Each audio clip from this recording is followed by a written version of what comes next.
Hi, everyone. I'm Sherry Yellin, and in our August Leading Lab, we focus on resilience. So, a quick little tidbit about the Leading Lab. This is a time once a month where we invite leaders from across industries to come together, focus on a topic. Our goal is always to give some information that you can apply immediately, hopefully some inspiration because we all need that encouragement, especially those of you with leadership roles, and then to send you back out on your way. One of the announcements that we made today was our book launch, which we're so excited about. And please save the date, December the 5th. We're going to have our book launch party, and I can't wait to share more details with my people. So, throughout this year of 2025, we've been looking at each one of these 7 strategies that are detailed in the upcoming book. And today's session focused on the using emotion strategy. We're taking nuggets from each one of these strategies and sharing them and discussing them in the Leading Lab. And the one nugget that was so important to camp on today was this idea of resilience. I think it's interesting to look at job descriptions, and we always see qualifications or different kinds of experiences or skills, education that people bring. But what are the real requirements of your job? What's really required to be successful in your role or the role that you're aspiring to move to? And oftentimes it comes back to maybe being able to be diplomatic and tactful, to be a master mind reader. But I would say most definitely a common theme, common real requirement is this idea of resilience because the days get tough. I love this visual of a day in the life of leadership. But the truth is, this could be 1 hour in the life of someone in a leadership role. You might be in a large organization where you're dealing with a lot of different personalities and dynamics in the first hour of your day. You may be an entrepreneur where it's up to you to really demonstrate resilience through the highs and lows. But I think no matter where you are, we can all relate to those moments where we feel confident and excited, and then in an instant can drop into nobody likes my ideas, nobody likes me, my life sucks, I suck. When can I retire? Bouncing back to, wait a minute, I have an idea. It seems like things are looking up. Most of us can relate to the ups and the downs that we face every single day. And that is the reason why having personal resilience and growing resilience is so important. The good news is your brain you can rewire, you can learn new things, you can grow, you can build this muscle of resilience. The word resilience is an interesting one. Re means back, and it comes from the root word that means to jump or to leap, or we might often say to bounce back. And there may be an event right now in your life where you're thinking, I'm crawling back. Can't say that necessarily I'm jumping or leaping. We can all relate to that too. And so today I had an amazing guest speaker. He is the CEO of Burton Oil. And it's also someone that I've admired for a long time for his leadership and for his ability to be resilient across industries, across roles. And I'm excited to have him share with our group today what he has learned about resilience. So here comes Brad, and I'll let him talk. Thank you for watching this. And I just ask you to share it with someone who you think needs to either reinforce their resilience or build resilience because you see potential in them. And if we don't bring that resilience, it's easier to say no to what we could be bringing to the world.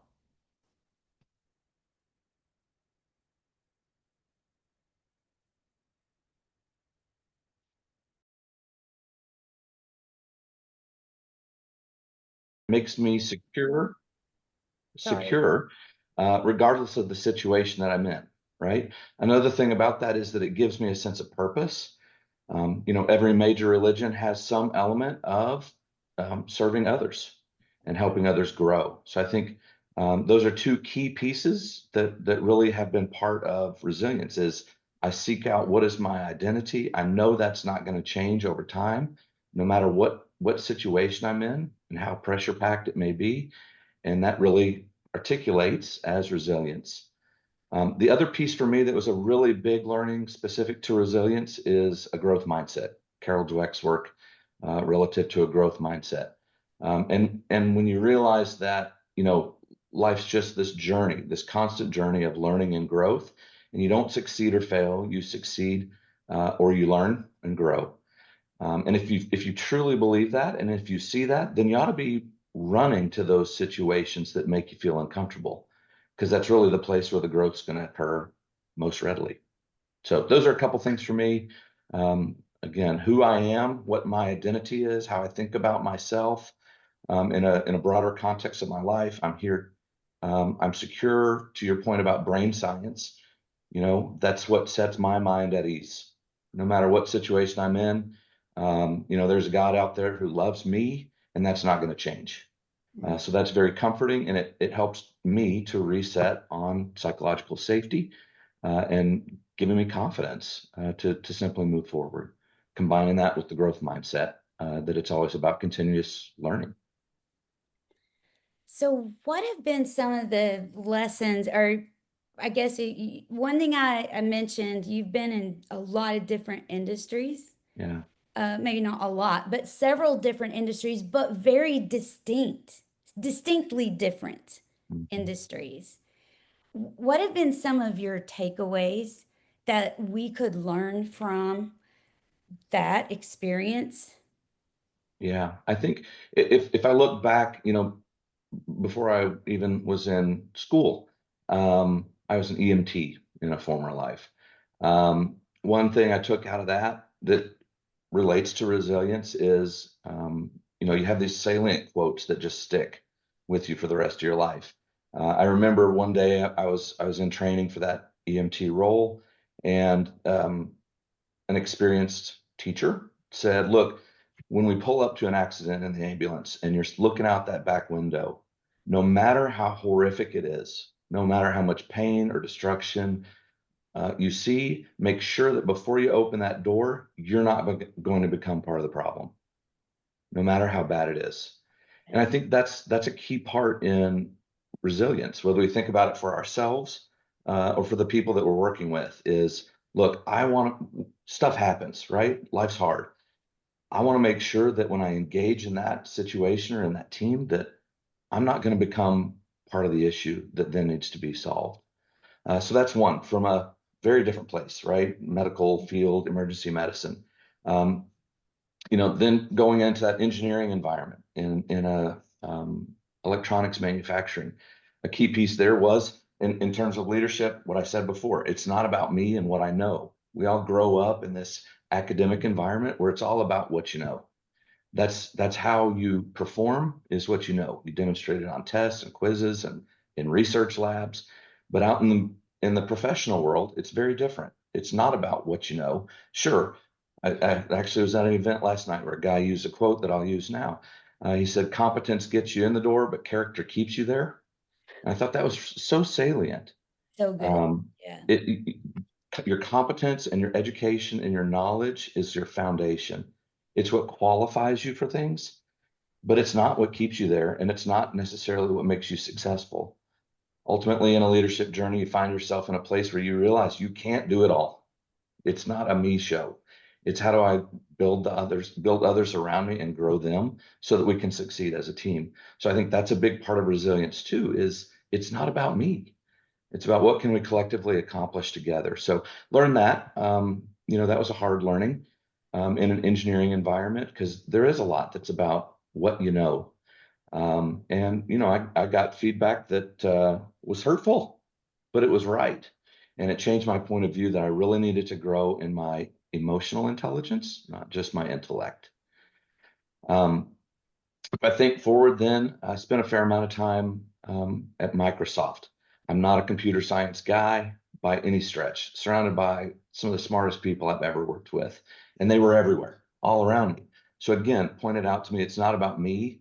I don't necessarily have to perform. I can't perform in this environment because it's not a skill set that I've got. But what do I have? What can I bring to the table? And just being very transparent. At that time, I also was studying a little bit from Brene Brown about vulnerability. That's the point at which I start to realize, okay, one of the most powerful things I can do for myself and those around me is to say what I don't know. Don't try to be the person with the answers. That invites other people into becoming part of the solution. It also takes a lot of pressure off of me as an individual to not feel like I've got to be the one with all the answers. So that was a key learning for me as well, was the place of vulnerability in resilience. It takes the pressure off, whether it's you personally or the team. So I learned a lot in that season as well. And then further down my path at Microsoft, I mentioned the growth mindset. That's where I got introduced to that. Was at Microsoft, and it really changed my point of view. I knew that I couldn't perform in this world that was full of um, computer scientists. I can't write a single line of code. Don't know how to do it. That's what was valued in that organization. But the things that I could bring were an ability to bring people together, an ability to see through the noise to the signal, to know what can we influence to get ourselves through a problem. So that was a big learning too, is how do I show up in a way that is authentic to who I am, invites others to engage, and frankly pulls us together. Um, Moving on, I just consistently, well, an outcome of that growth mindset was consistently putting myself in foreign situations. And you mentioned it, Sherry, whether that's an unknown or unfamiliar industry, an unknown or unfamiliar role. For me, I find real fulfillment in growth, in learning new things. So if I'm not doing that, I'm not feeling a sense of fulfillment. And so that's become part of my story, my career path. Every role Yeah, you're so in, Brad, I want to pause there because I you think it's bet. such a really good point. It's what we see is, and I do it too. I mean, if I were to show you my bookshelves, it's going to be the brain and like, learning that, all of that. But we tend to get so fixated in our comfort zone of, our field, or you can't even imagine maybe moving out of another field. Yeah, I've always been in healthcare. I have to always be in healthcare or whatever that is. But when you think about neuroplasticity and the very fact that we can grow that growth mindset, we literally can change our brain, but we're not going to do it in the familiar. And so leaning in, like recognizing that if I'm too comfortable, I'm not growing resilience. And that's just a weird place to be. So It was fascinating to I me. just love that you're, leaning into like where, and I just want to challenge the group right now of asking, where do you have an opportunity to grow, but you might be resisting because it doesn't feel familiar or comfortable? Yeah. It was interesting, that part of my journey there at Microsoft. I had nothing to bring to them in terms of technical knowledge. But the thing that people began pointing out to me and appreciating was that I would, when other folks were running away from a challenge or a problem or a crisis, I was running to it. Um, and that's because I was seeking out that sense of uncomfortable, right? Because I really bought in fully to this notion of that's where the growth occurs. That's where it happens fastest and most significantly in our lives. So it's exactly the point that you're making. It's just a retraining of your brain to recognize those situations and choose to be fueled by hope and optimism and opportunity rather than fear. Fear is going to put us in a ball in the corner, but hope and opportunity and optimism are going to draw us towards those challenges. Um, so that was a big part of my journey as well. Well, it's that mindset of just all the way back to being an EMT, which is that when that door opens, I have a responsibility to be Mhm. accountable for, it's a completely different way that you're viewing the world. And I would imagine you may feel that way when you pull up in the morning and open your car door. It's very similar, right? Like, it's a sense of responsibility to be part of the solution. Yes. And we can all be part of the solution, right? None of us have all the answers, but collectively we're all smart enough to come together and find the best solution for and the best next step forward. And that's part of my journey too. When you think about resilience is, man, the walls just start caving in. It feels like everything's coming crashing down on you. The only thing that matters at that point is what's your immediate next step. And you expect to learn having taken that immediate next step. You'll expect to be better educated and know then what next step to take from there. You can see where you want to get to. You can see the mountaintop. You can envision how great it is when you get there, but you can't see the path for anything. All you can see is what's immediately in front of you. So just take the next step directionally toward the mountaintop, but you may have to go way around the side and back another way before you get to really see the full journey to get to that mountaintop. And my guess is the faith piece really plays into being able to continue to believe in yourself. Mhm. I mean, I think Yeah. that's something that a lot of people struggle with is, do I have what it takes to get to that mountaintop? And you just have to believe that you do, Mhm. or you wouldn't be in that role. Sherry, there's It's a an quote anchor, right? Chris. It's you love to talk about threat to the brain is threat to the brain, right? Okay, so how do we remove the threat? How do I create a safe environment for myself, let alone for other people? For me, the answer is what is my identity? What are my values? How do I live in that space in a consistent, confident way? And it gives me both an anchor for who I am, regardless of the situation, and a clear point of view on my values. And I commit myself each day to live according to those values, right? No matter what comes, no matter what comes.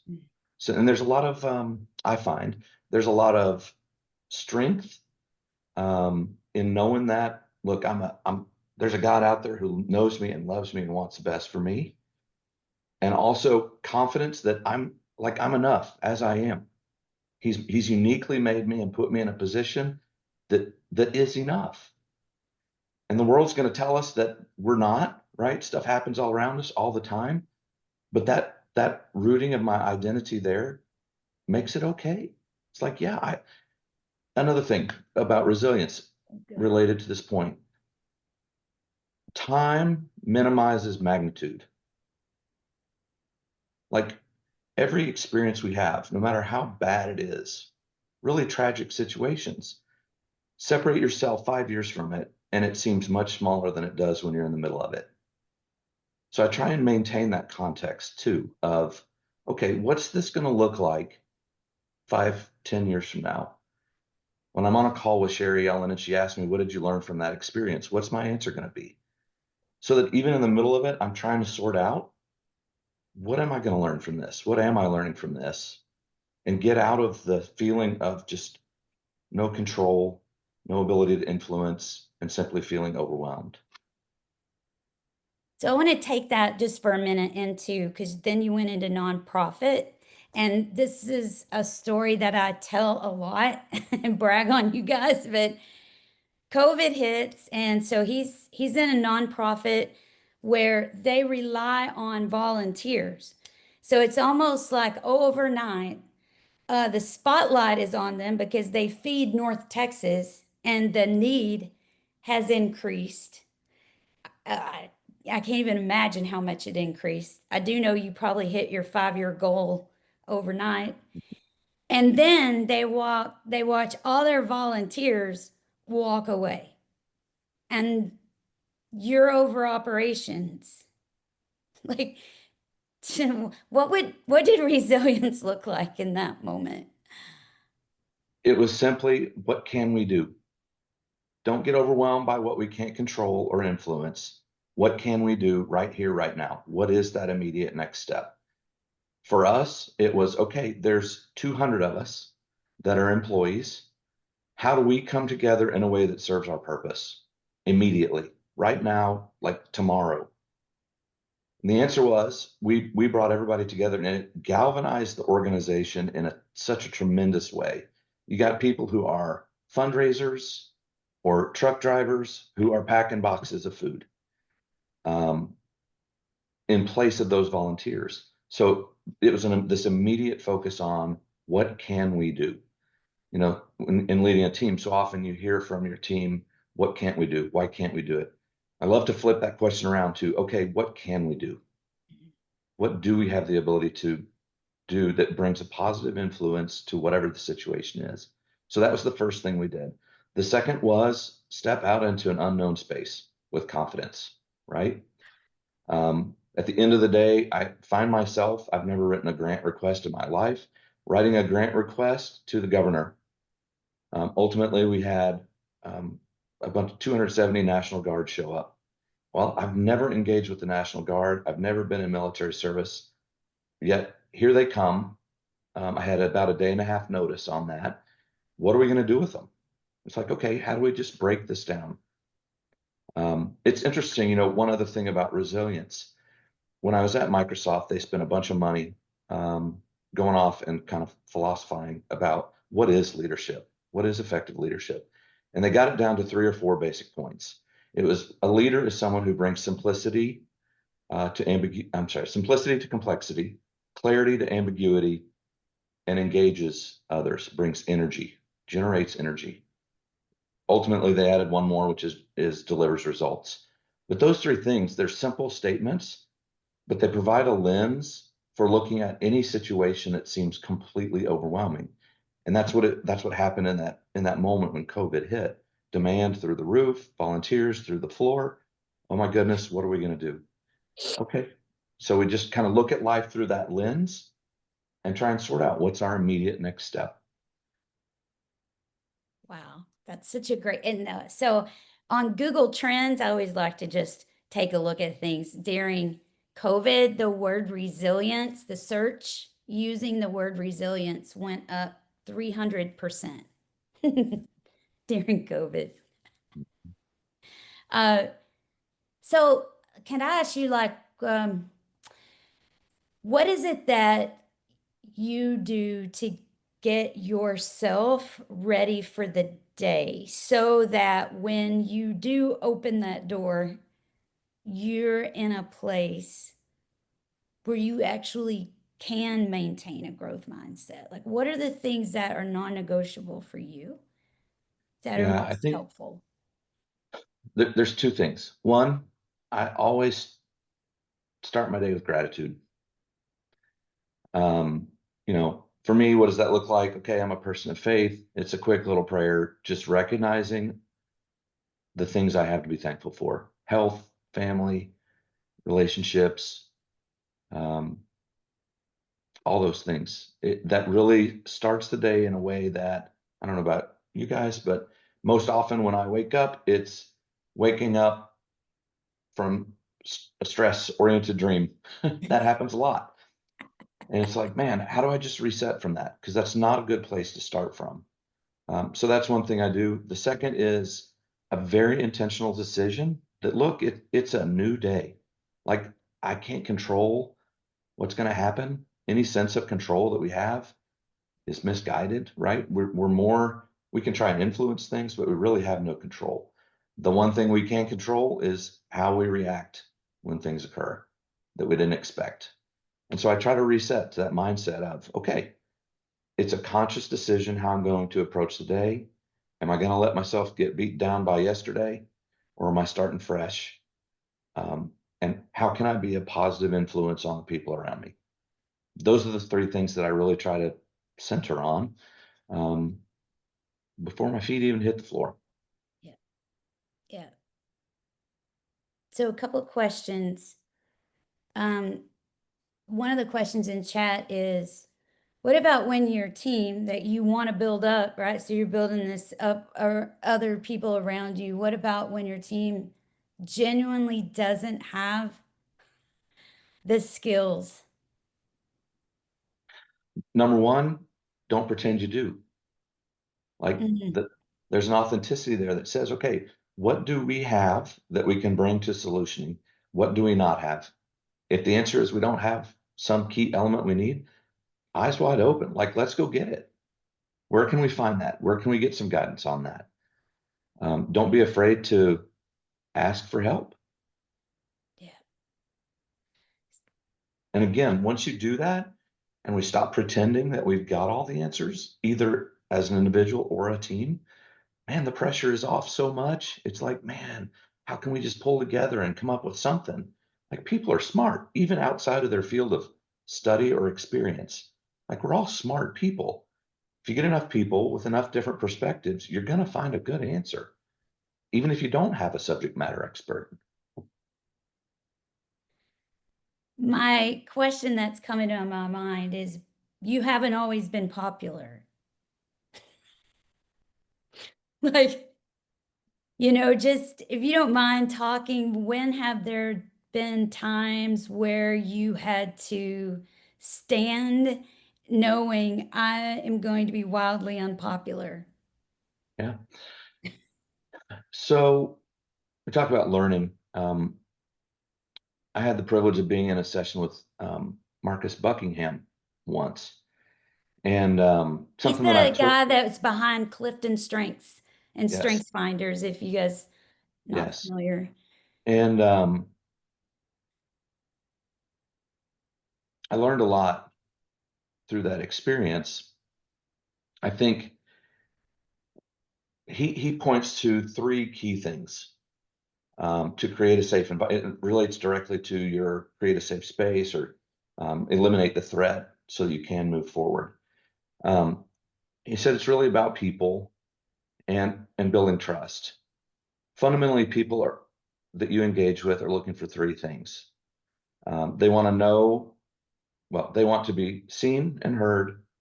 They want to be known, like deeply, like this is who they are. These are their motivations, the things they care about. And they want to know that you're in it with them, that you want to see them succeed.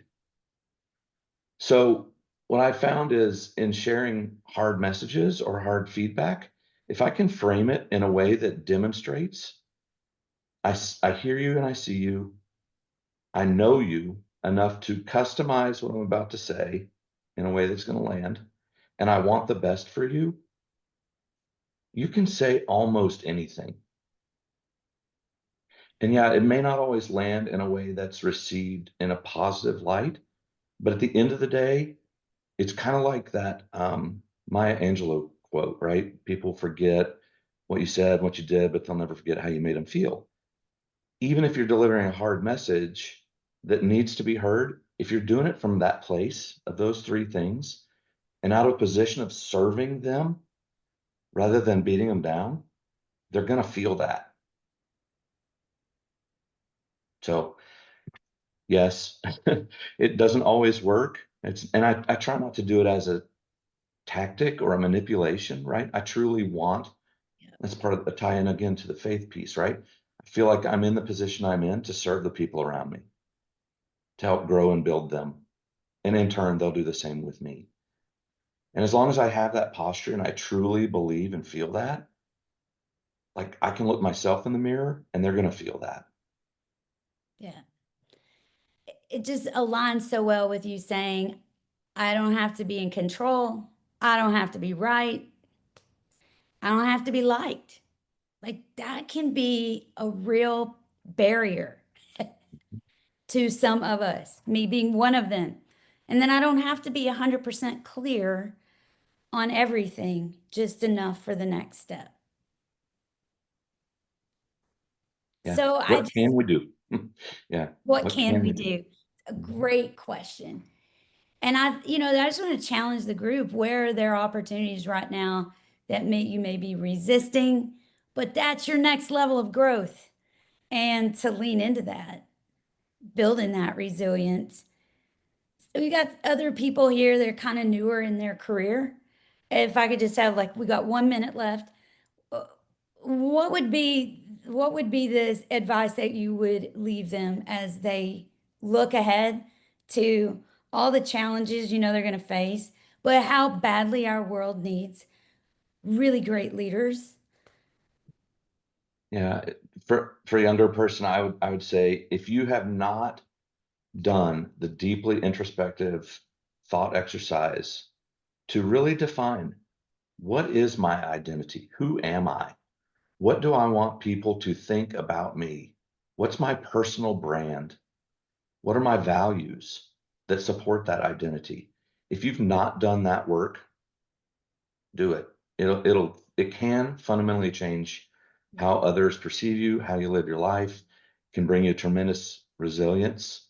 Um, if you've not done that, really focus in on that. And it takes time, and it'll change moderately over time. Fundamentally, the core remains the same, but you're constantly finding ways to tweak how you show up to better align with that identity and that how you make others feel. And then if even if you're seasoned in your career, there are just seasons where you got to take time to reconnect to those things. Like what values, what brand for me is the core of who I am. Because it's so easy to get distracted, it's so easy to get intimidated. I mean, just a scroll through LinkedIn raises my anxiety. You know, like all these other people doing any of these things, I just have to get out, right? It's just, I think it's so important to keep you in that place. Because if there's ever a day where you don't believe that you've got what it takes, I love how you said, I'm enough. When you forget that, it's real important to connect with people or get away by yourself and reconnect with it. Uh, Otherwise, right, you're losing your impact. You're losing where you could be in the things that the world One needs. really huge part of that for me, again, back to the faith thing, um, I asked myself, no matter what the situation, okay, from this growth mindset, lifetime learner, faith, combine the three together. I'm in this situation. How is God trying to grow me in this situation? Yeah, good. That just shifts everything, right? What's happening? What can I learn? How can I grow? How am I being led by the people around me? Thank you, Brad. And thanks everybody for joining in today. This recording, we'll share this. Maybe you can share it with someone that you think really needs to hear some of this advice right now. And maybe you've been telling them for the last 2 years, but it will have more impact coming from someone else. We'll share that recording. But Brad, I really appreciate you and what you're doing and the example that you've been for me. And guys, next month, we're going to just build on this a little bit more. By the way, in chat, Chris says you can have a session with Chat GPT to help question and answers, to build this discussion around your thoughts. I think that's so interesting, isn't it? To do that. Uh, but anyway, next month, we're just going to dig a little bit deeper and talking about detoxing, not your body, but detoxing the distractions, detoxing some of the things that are cluttering your world right now so that maybe you do have a little bit more space to align with your authentic self and be more resilient. So we're going to build on that next month. In the meantime, we're always here. Like, we really want to be your partner. We have tons of resources. The other thing Brad mentioned was asking for help. There's no way we can have all the answers. That's why we have a community of people who are there to help. And we definitely are one of those, but I know a lot of people in this community. All you got to do is ask. So suffering is optional. Right? And thanks, Brad, for being here. Thanks, everybody. Have a fantastic day. My challenge is to be asking, how is God trying to grow me in this situation right now? That is a key takeaway question for me, Brad. Thank you. Thank you guys. Have a great day. Yep. Let's go get them. Okay. Thank you guys. Open the Appreciate it. door. Thanks, guys. Appreciate you. Thank you.